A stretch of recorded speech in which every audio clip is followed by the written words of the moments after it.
Okay, go ahead, Spiridon, when you're ready. So our next speaker is Professor Terrence Deacon.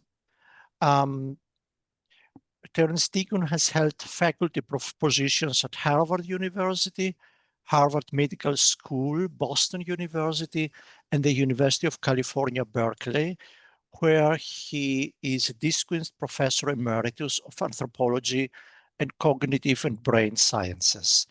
But unfortunately, Professor Deacon, for some good reasons, cannot be with us today. So we have recorded his presentation, and our colleague Parham Purdavul, I'm not sure whether I pronounced correctly your name. It's perfect. Okay, so Parham Purdavul, who is also a colleague and collaborator of Professor Deacon, will answer the questions. Parham Purdavul is a computational cognitive scientist and interdisciplinary researcher working at the intersection of neuroscience, artificial intelligence, and biosemiotics. Parham was trained in computer and cognitive science at University of California, Berkeley, and his background includes neuroscience research at the University of California, San Francisco.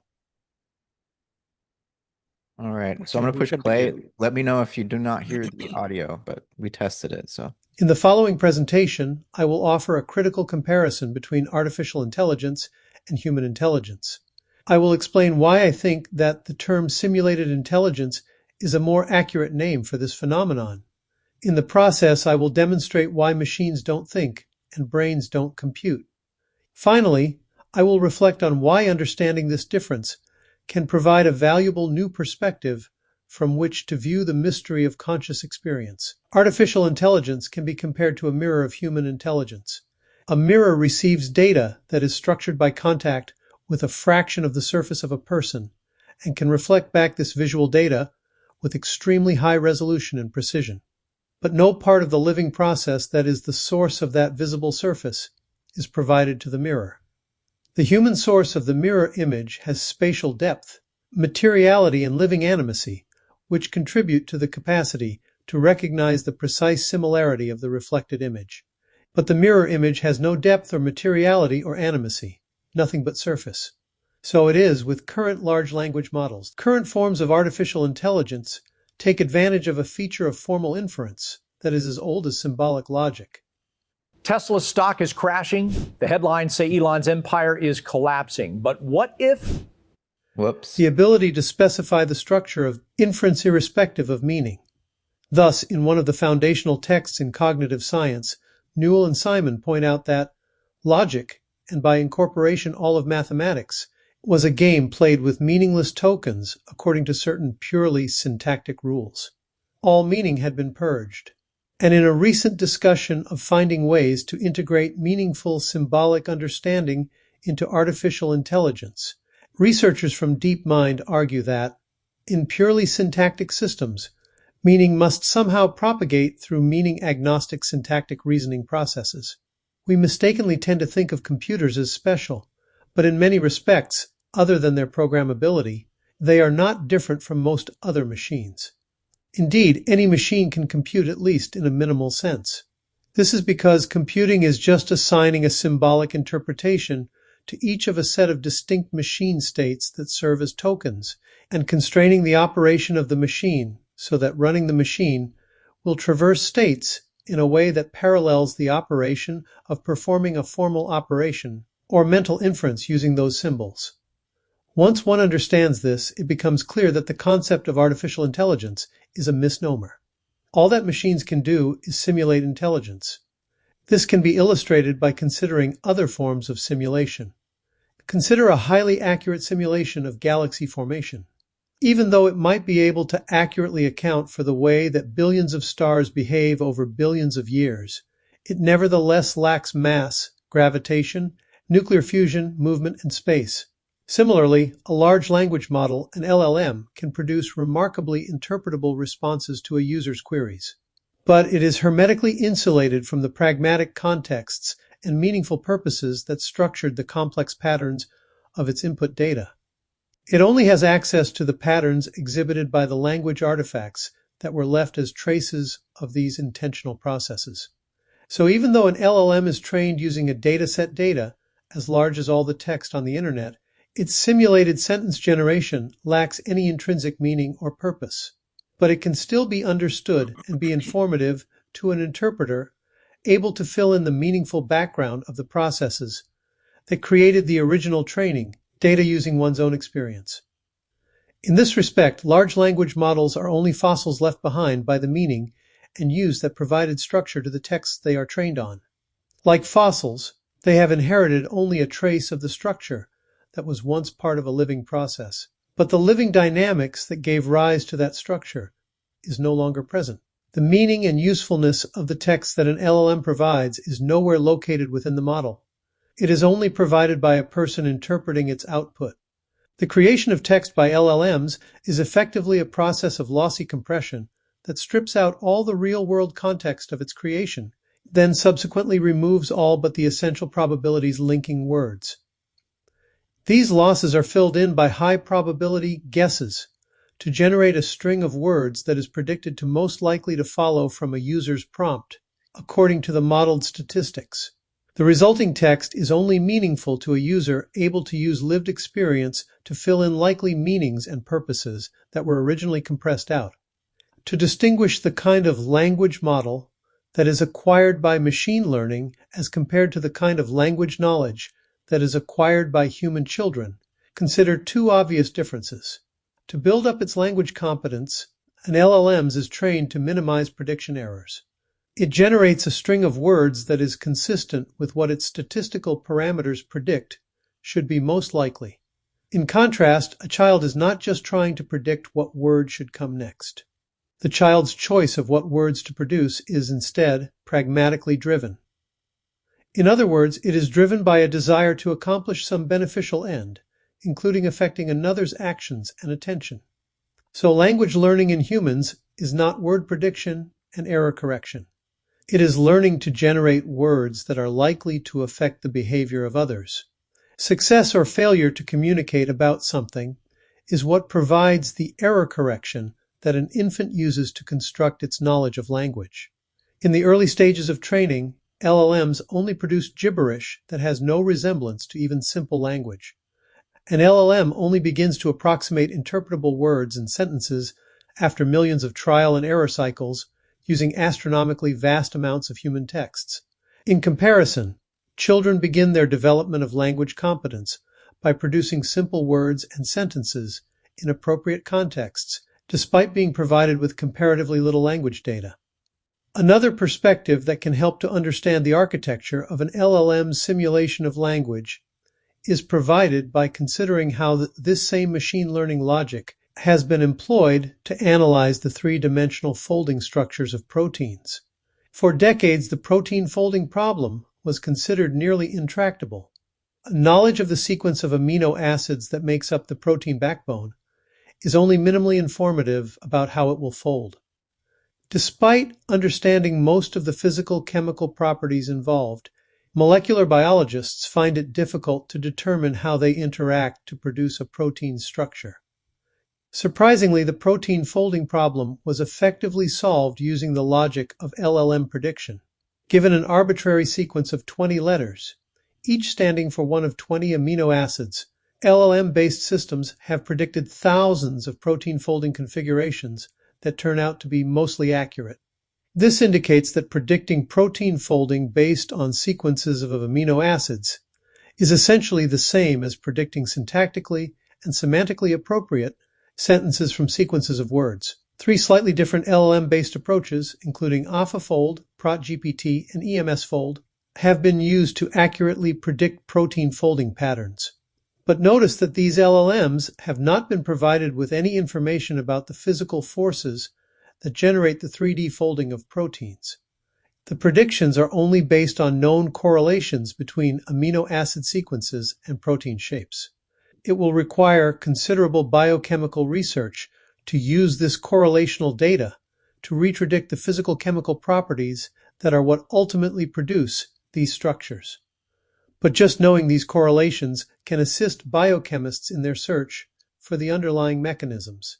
It's a bit like looking in the back of a math textbook to find the answer to a math problem, in order to work backwards to figure out how to solve an equation. Correlation isn't cause, but it can provide useful clues about causes. As one of the authors of Protein Folding Applications suggests, in linguistics, the distributional hypothesis proposes that meaning can be inferred from text by the way it constrains the patterns of words. An analogous idea has been critical for inference from sequences in biology. So, even though the LLM has no information about the chemistry and physics influencing protein folding, its model of the complex many-dimensional statistical correlations linking sequences to structures can be used to help discover them. So rather than being a parallel to human cognition, the simulation logic of this form of machine learning and prediction provides a potentially useful alternative to mental processes. Precisely because this form of simulated intelligence works in an almost inverted way to the way brains work, it has the potential to be a powerful complement to human thinking. It excels at what we find most difficult and unnatural. Even in the brief time that these tools have been available, they have already demonstrated their usefulness to both art and science. Because training is inevitably based on past communications, LLMs are unlikely to be a source of out-of-the-box insights. But this generative tool can provide a powerful exploratory guide and creative partner. For instance, this is a photorealistic birthday card that I created using the AI image generation software called DALL-E. I made it for a guitarist friend who has a Labradoodle puppy. In just a few seconds, it found ways to combine images that have probably never before been juxtaposed in this way. Hello, my name is Adam Ferrari. Sorry about the ads. They didn't turn those off. You joining us at our... Now let's return to the mirror analogy to consider what this inverted reflection of thinking can tell us about living intelligence and actual thinking. First, it helps to exemplify a critical difference between the sorts of processes involved in the construction and operation of the devices we build and the development and functioning of living organisms. In general terms, we can distinguish between what I would call engineering logic and organic logic. Engineering logic produces things by assembly. It is an accretion process. In this process, parts precede the whole. Assembly logic is determined by a pre-existing plan. Assembly is a step-by-step additive process. The parts are combined to make larger and larger complexes, and the final operation or function of the whole device becomes possible only after the assembly is completed. In contrast, organic logic follows an inverted order. Parts don't precede the whole, but differentiate out of an undifferentiated whole, which precedes the parts. Differentiation is a product of their interactions, not some outside imposition, and the operation and functioning of the whole is itself the cause of the process. This inverted logic is exemplified by the difference between the design and operation of computing machines and the organization and functioning of brains.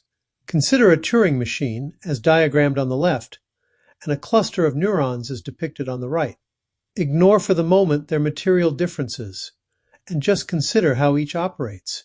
Turing machine operation involves the manipulates discrete data units, such as symbol tokens on a tape or in the states of available memory locations.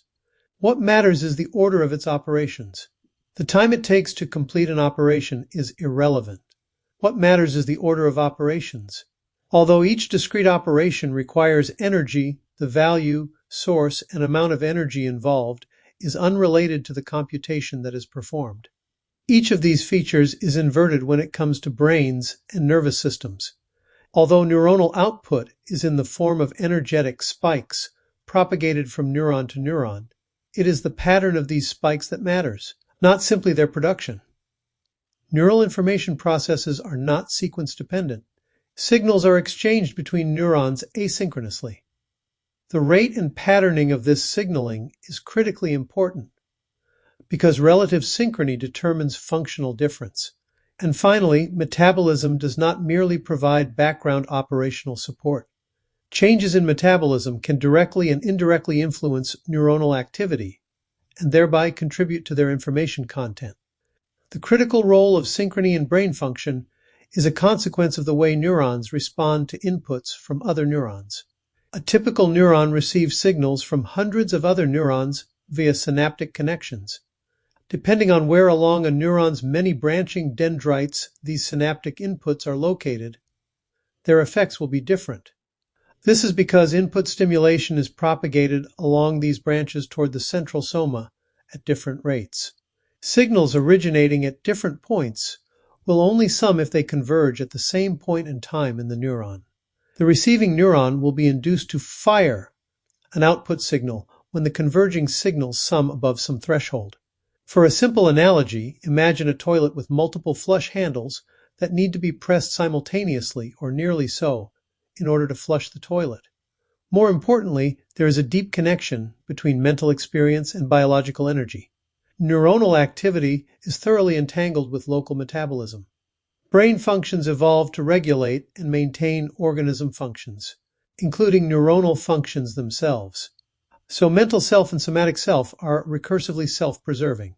In this respect, brain activity indirectly represents its own fragile material existence. But this relationship is fundamental in an even more thoroughgoing sense. Neuronal activity is in part caused by local metabolism. This is because changes in neural activity depend on the amount of oxygen and glucose that is consumed. The relationship between neural activity and metabolism is complex. Metabolism can vary considerably in different brain regions, and differences in regional metabolism can significantly affect patterns of neural activity. As a result, neuronal information processes are modulated by both the temporal pattern of local synaptic inputs and by changes in local oxygen and glucose metabolism. Each effect is regulated by inputs from diverse brain regions and facilitated by distinct mechanisms. This can help to explain the reason that we feel mental effort, such as when trying to identify an unfamiliar stimulus or solve a difficult conceptual problem. It is not just that neurological information processes are carried out by living biological structures. The distinction between information and energy within brains and bodies is blurred. It is because metabolism can both provide background support for neural activity and also directly modulate a neuron's intrinsic signal processing tendencies. On the one hand, increased stimulation from other neurons can induce a neuron to produce output activity that exceeds available energy. The resulting neuronal energy deficit will recruit increased local blood flow to restore this deficit.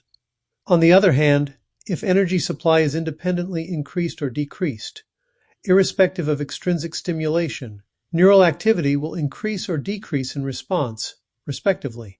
I hypothesize that it is the degree of discordance between energetic support and neural signaling processes that determines the form and intensity of mental experience. If you're a woman who owns a business, then you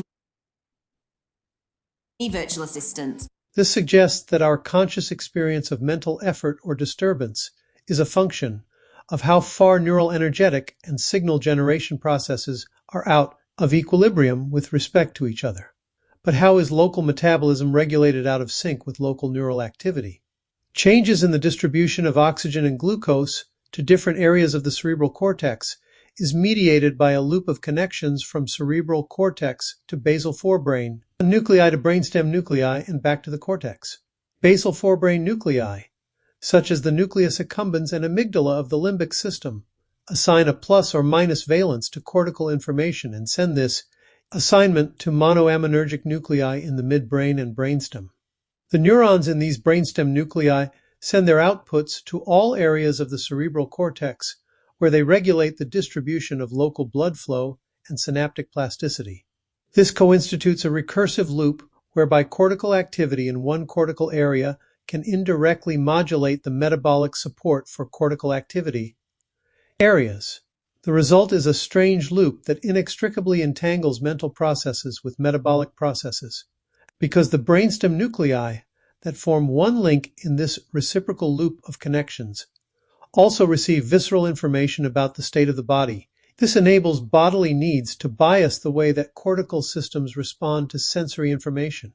This explains why a local increase in the intensity of the fMRI signal correlates with an increase in the experience of mental effort to perform mental tasks associated with that region. In this way, fMRI tracks the location in the brain where conscious attention and the experience of mental effort are being generated. Conscious experience is in this way a function of the extent to which information processing and its material energetic medium are out of equilibrium with respect to one another. This interdependency between information and its physicality is, of course, entirely missing from machine-based information processes. So paying attention to this difference between AI and natural intelligence can provide insight concerning the nature of conscious experience. It not only helps us understand why machines can only simulate intelligence, but not actually think. It may also provide insight in how to more effectively design AI systems to augment human intelligence. Unlike natural intelligence, that necessarily involves its own physicality, the states that simulate information in a machine are entirely insulated from the world that gives them pattern. So the patterns of data they manipulate have nothing to do with their own physical existence. As a result, there is nothing that it's like to be a machine. Once we recognize this inescapable entanglement between information and its physicality in natural intelligence, dualism dissolves. Perhaps it's finally time to abandon Descartes, I think therefore I am, and replace it with I feel therefore I'm real. As a postscript, I'd like to direct your attention to an insightful website made available by the New York Times. It provides an easy-to-understand example of the way that an LLM learns to simulate language. You can observe its progress as it is trained on one of 6 different data sets, including the complete works of Shakespeare, which is approximately 900,000 words in length. The LLM is called NanoGPT and is a sort of baby LLM. Thank you for your attention. All right. Let me stop that screen share and invite Parham, please. Thank you, Matt.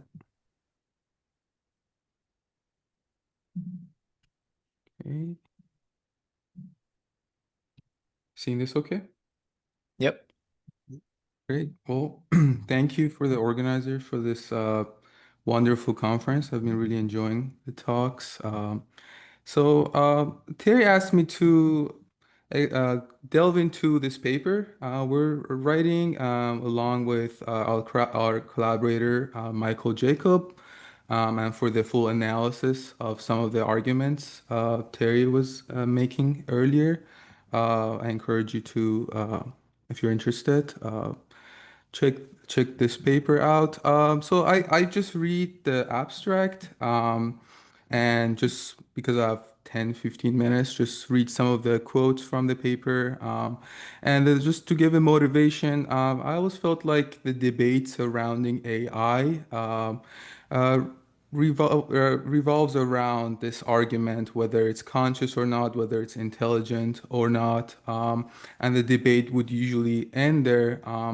And we were trying to see if there's a way to find a more organic role for AI, but not at the scale of AI itself, but maybe an organic role is playing for cultural dynamics and humanity. So I just read the abstract and go through some of the points in the paper quickly, and I'll be happy to answer questions about this presentation and Terry's presentation. So this paper proposes a novel conceptualization of large language models, LLMs, as externalized informational substrates that function analogously to DNA for human cultural dynamics. Rather than viewing LLMs as either autonomous intelligence or mere program mimicry, we argue they serve a broader role as repositories that preserve compressed patterns of human symbolic expression, fossils of meaningful dynamics that retain relational residues without their original living context. Crucially, these compressed patterns only become meaningful through human reinterpretation, creating a recursive feedback loop where they can be recombined and cycled back to ultimately catalyze human creative processes.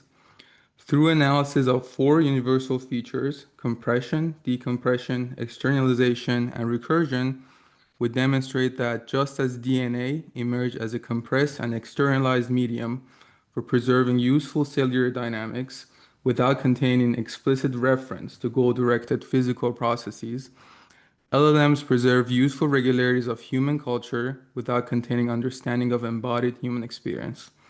Therefore, we argue that LLM's significance lies not in rivaling human intelligence, but in providing humanity a tool for self-reflection and playful hypothesis generation in a low-stakes simulated environment. This framework positions LLMs as a tool for cultural evolvability, enabling humanity to generate novel hypotheses about itself while maintaining the human interpretation necessary to ground this hypothesis in ongoing human aesthetics and norms. So this framework is inspired by Peirce, and I appreciate the love that Peirce has been getting in this conference. And the insight of Peirce that I emphasize here is that he emphasized that the meaning is not in the form, is not in the sign itself. You need some mediation process to generate meaning, generate the interpretant that comes out of that interpretation process. And Terry Deacon has extended that to talk about symbols and the interpretive competence that humans acquired, a novel way of interpreting signs, and that's how understanding of language emerges. And this sort of interpretation process, I'm going through different scales of how this interpretation process plays out. So Hofmeyr has talked about how organisms are in a way interpreting their DNA, and that's how meaning emerges. And this is contrary to like dogma of molecular biology that DNA dictates or DNA is a blueprint for organisms.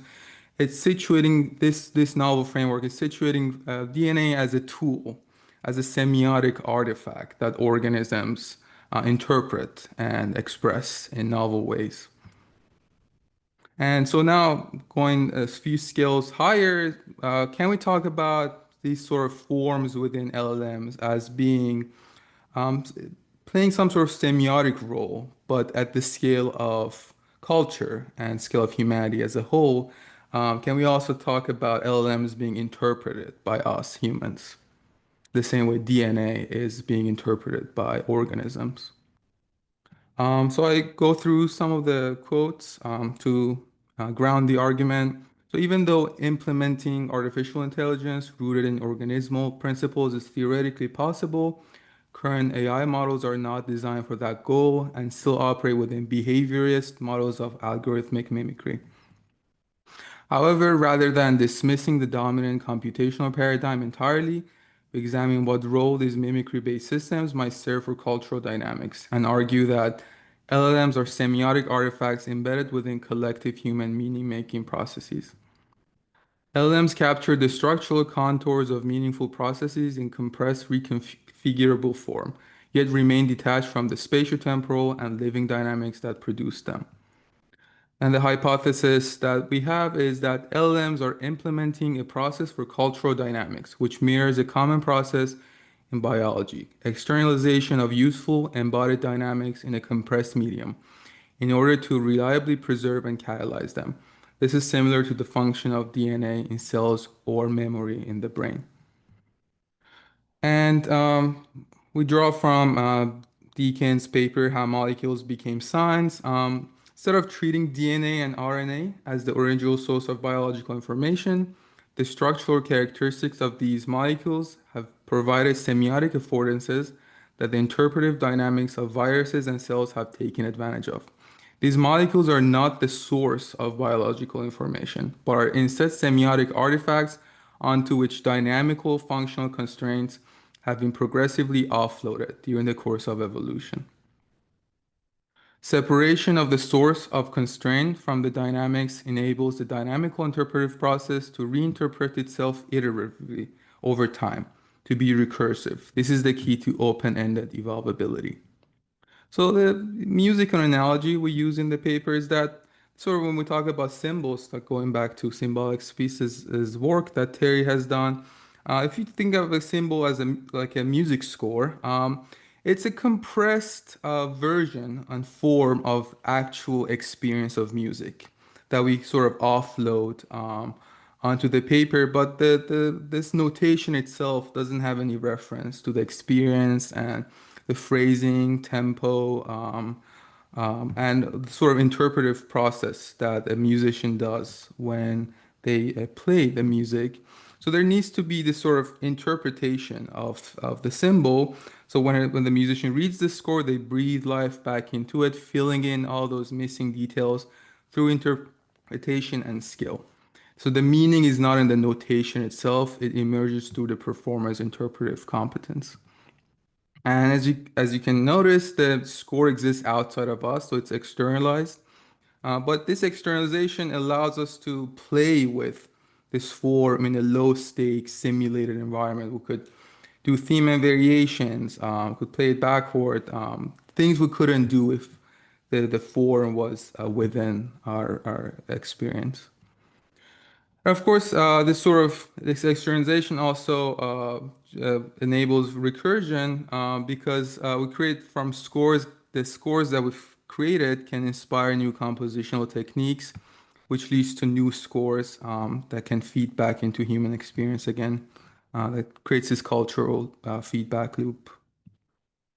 So even though the compressed forms within LLMs contain useful contextual clues of human-generated data, by themselves, they do not carry intelligence or meaning. They need to be interpreted by the already embodied and meaningful dynamics of humans in order to acquire renewed meaning, meaningful reference, and to become grounded again. In this light, LLMs can act as flexible, externalized mediums that allow humanity to access and explore combinations of its useful symbolic patterns, which may catalyze individual creative processes and afford humanity as a whole a form of self-reflective innovation and evolvability. And I'd like to, so we mentioned Stuart Kaufman's work of adjacent possibilities, and we argue that this process can be thought of as a way for humanity to explore its cultural adjacent possibilities in this simulated latent space, and Kaufman describes adjacent possible as a set of all novel configurations that become accessible when existing elements are creatively combined. So this concept illustrates how innovation emerges not from isolated ideas, but through the recombination of existing latent components, leading to exponential growth in complexity, possibilities, and evolvability. Parham, you Yeah. have only 10 minutes left. Okay, sounds good. Yeah. And going back to the mirror concept that Terry mentioned, you could then think of AI in a sort of like a kaleidoscopic mirror for humanity. It's a mirror in the sense that it's low dimensional reflection, contour of our meaningful activity. And it's kaleidoscopic in the sense that patterns in it can be recombined and traverse novel, unexpected pathways. So this mirroring enables recombination, enables interpretive recombination. That's the insight here. And some figures from the paper. So you could think of at the top, we have meaningful human activity. The compressed version of that becomes symbols.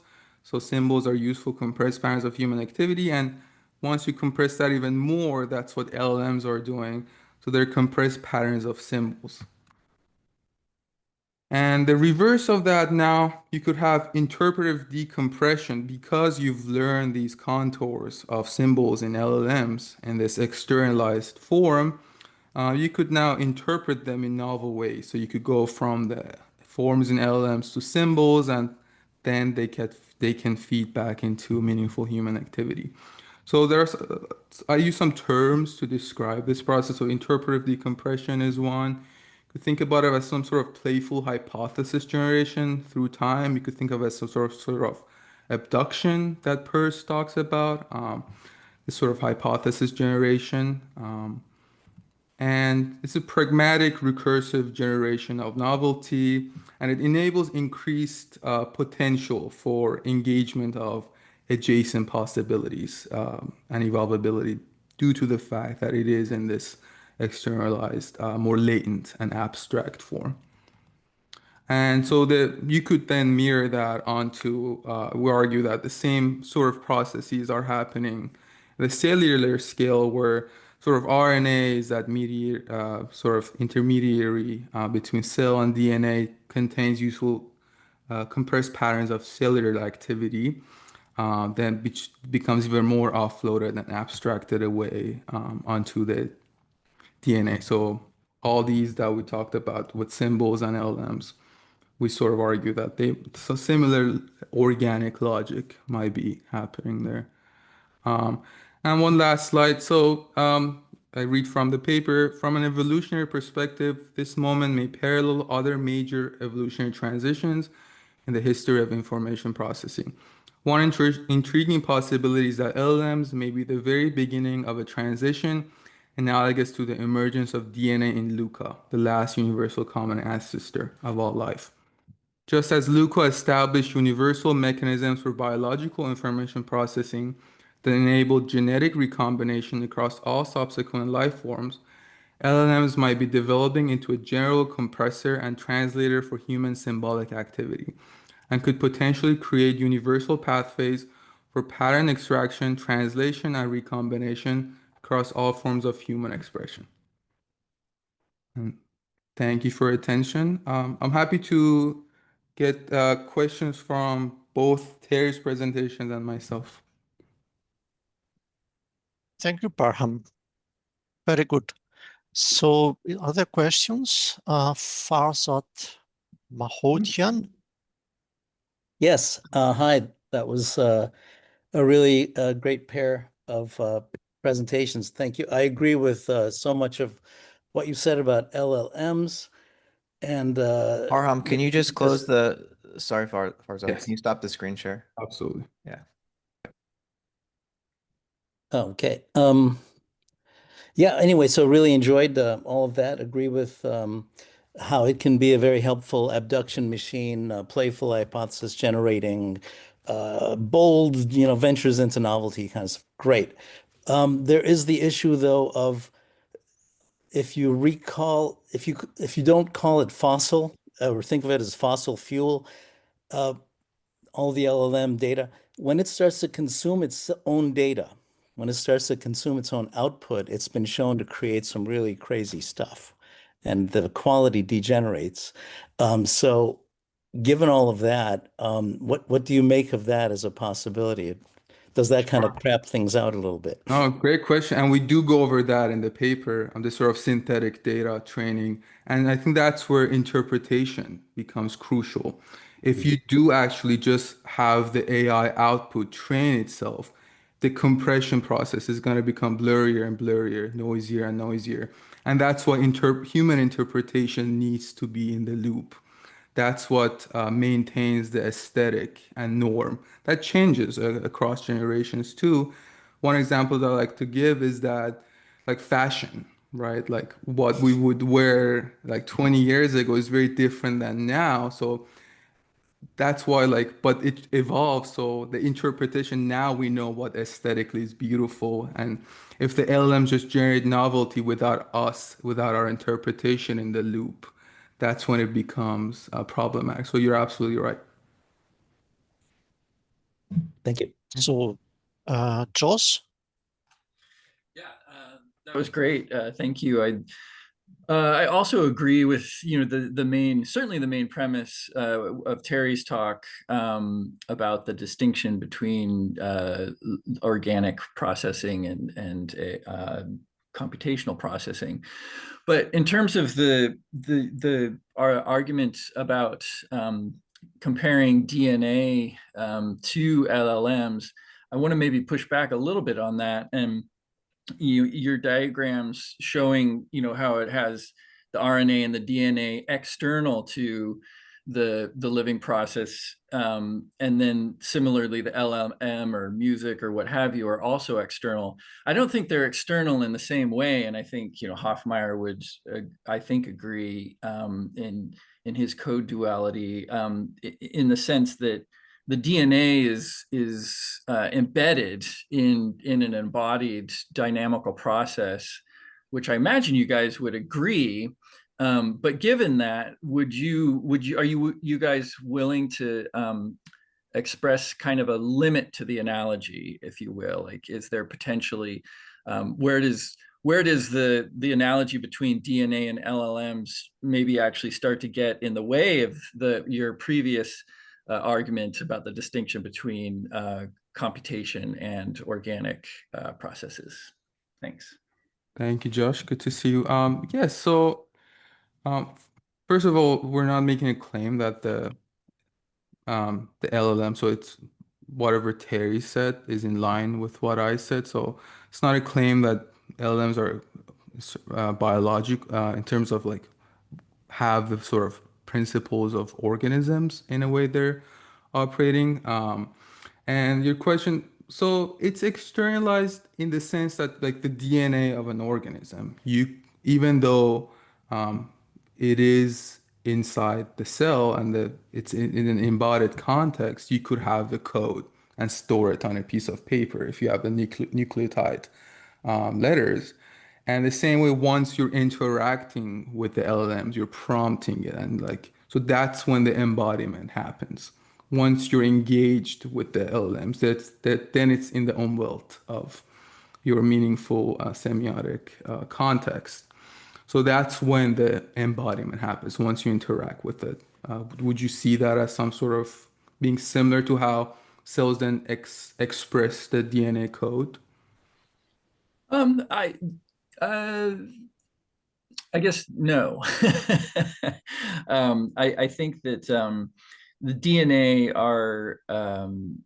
This is where I'd agree with the enactivists. I think that their critique of representationalism in this particular case is relevant. Although sometimes I think they do get a little too histrionic about representation. But I think in this particular case, it's important to remember that through all these epigenetic mechanisms and methylation and all of these processes that there's something, the whole notion of interpretation, that there's something happening at a higher order level in the chemical milieu, that there's kind of a gestalt, if you will, kind of going back to Catherine's talk about there's the both and, that the DNA is embedded intrinsically and simultaneously. I think very importantly, simultaneously, it's embedded in this process, which raises all kinds of problems that I think reflect Spiridon's talk about not being characterizable by, like, say, differential equations, whereas our relationship with LLMs, and I think is. Sure. No, point well taken. I think that sort of details of biological organization and like sort of cultural interactions that we have are drastically different. So the point is sort of the key is the interpretation process, right? Regardless of whether the LLMs we have right now are like already integrated with us, they're probably not. I think you're correct.